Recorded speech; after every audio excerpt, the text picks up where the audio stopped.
le preguntaba, exministro, a ver, porque ahora estamos escuchando las declaraciones del Post, ¿no? Después de que sale del gabinete.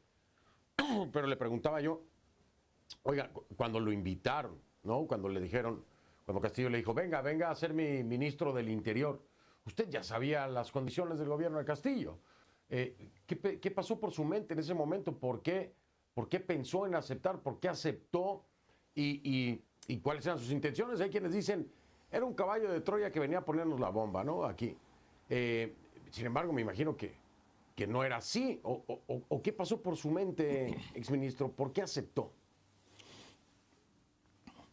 Si bien es cierto, había y hay una serie de cuestionamientos e investigaciones, yo creo que las investigaciones, y eso en general, en la cosa pública, en el ámbito público deben ir por un lado y la gestión pública debe ir por otro. Es decir, ni siquiera por los peores cuestionamientos o investigaciones que haya frente a un gobierno, un gobernante o varias personas, el Estado puede parar. El Estado tiene que continuar.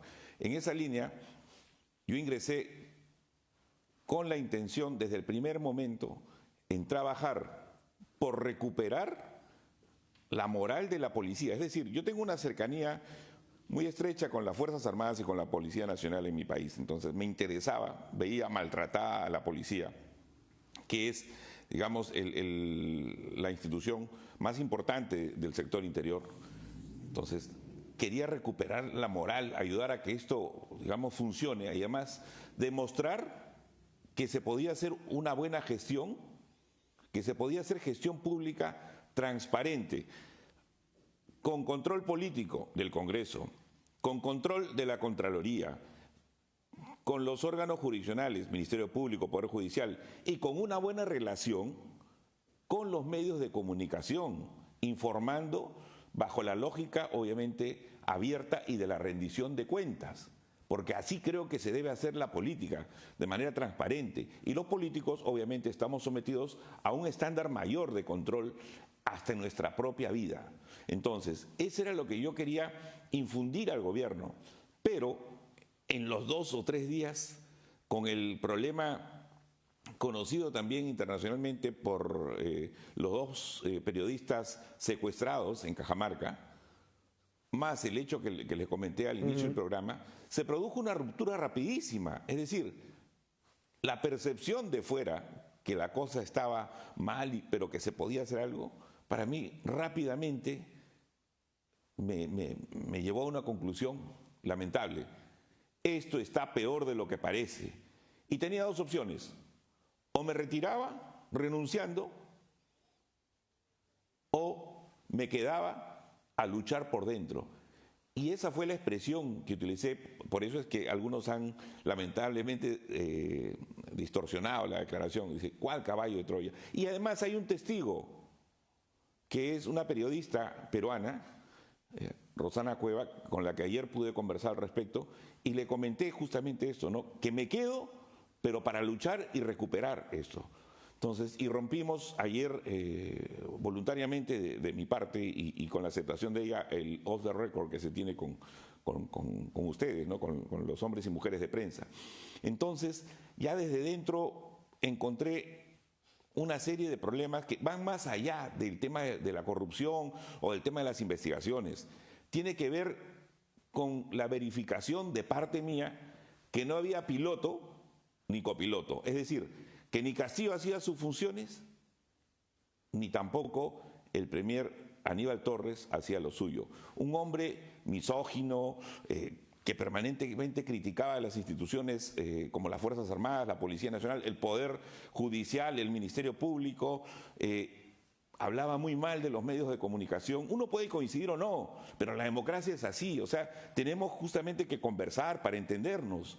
Y me parecía absurdo que teniendo todas las posibilidades de hacer un gobierno distinto, esto se estaba yendo, sabe Dios a dónde, ¿no? Entonces, esa fue la intención por la que acepté y esa fue la intención y la voluntad por la cual me quedé una vez verificado la situación tan desastrosa, ¿no? Exministro, tengo que marcar otra pausa. La siguiente pregunta, y me imagino que será la última por cuestiones de tiempo, se la adelanto.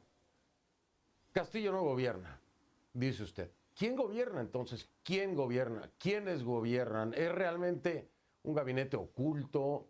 ¿Quién toma las decisiones? ¿Quién manipula a Castillo? ¿Castillo es un títere?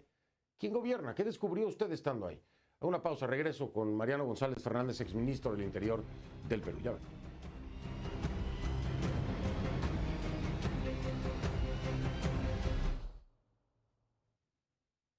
De vuelta con Mariano González Fernández, exministro del Interior del Perú.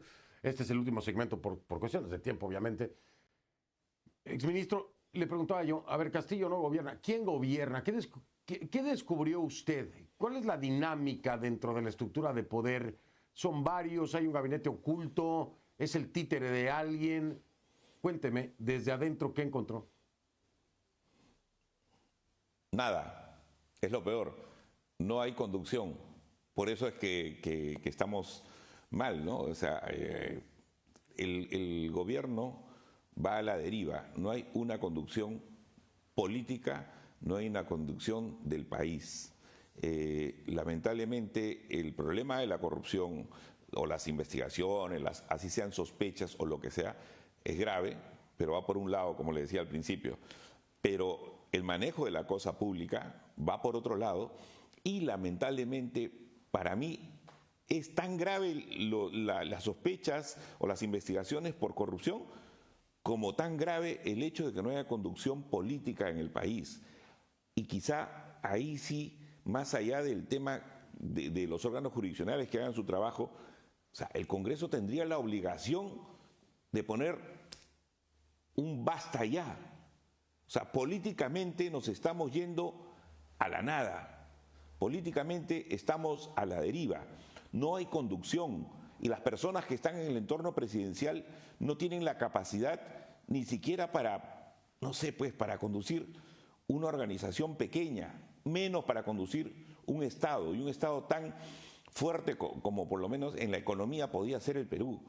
La fuga de talentos, la fuga de capitales en estos últimos años, además de por la pandemia y otras razones, ha sido tan grande, pero sobre todo es esa inoperancia desde el poder, esa incapacidad, esa ineptitud para poder conducir el país.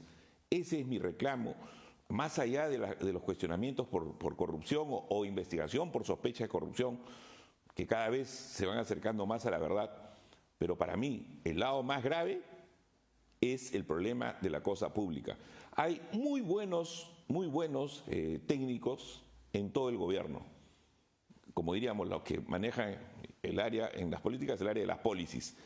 Pero en el área de las politics, o de la política, de la real política, es ahí donde tenemos el problema. No hay conducción. Y mientras eso no se solucione, nos seguimos yendo a la deriva.